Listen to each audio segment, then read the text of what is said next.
और ये तो काफी एक्सपेंसिव है, मतलब मिडिल क्लास कैसे अफोर्ड कर सकते हैं? देखिए इम्प्लांट्स जो है, आप ये ऐसा मान के चलिए कि मिडिल क्लास के लिए, जैसे हमने एक 20,000 की हमने एक बात करी, ठीक है। है ना। तो दूसरा इसका तरीका क्या होता है कि जो हमारे कॉलेजेस हैं, डेंटल कॉलेजेस, हम्म। यहाँ पे लगभग 8 से 10 हज़ार रुपए में जो बच्चे सीखते हैं, हम्म। वो लोग इम्प्लांट प्लेस करते हैं। तो वहाँ पे बहुत सारे लोग जो उतना 20-30 हज़ार रुपये अफोर्ड नहीं कर सकते, तो वो अपना 8-10 हज़ार रुपये में इम्प्लांट लगवा सकते हैं।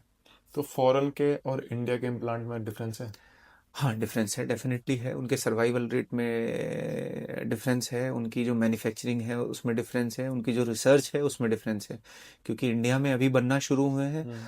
तो अभी उस लेवल पे नहीं है। हाँ, धीरे धीरे देखिए, कोई भी चीज़ जब कोई बनाना, मैन्युफैक्चर करना शुरू करता है, तो उसमें बहुत सारी चीज़ें होती हैं जो समय के साथ पता चलती हैं, अनफोल्ड होती हैं। जैसे अब आप बात करें कि सपोज करें, जैसे सुजुकी कंपनी है या टोयोटा कंपनी है, तो वो गाड़ी जब बनाती हैं, जो इंजन बनाया उन्होंने, धीरे धीरे करके उसका इंजन जो है वो रिफाइन किया। हम्म।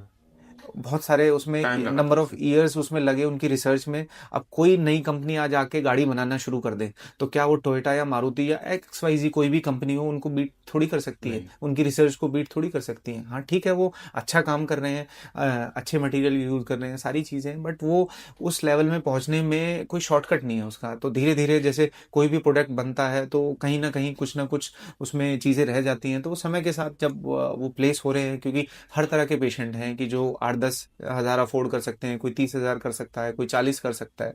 तो अकॉर्डिंगली पेशेंट अपनी नीड के अकॉर्डिंग, जहाँ पे जिसको जैसे जो पॉकेट अलाउ करती है, उस हिसाब से दे कैन चूज।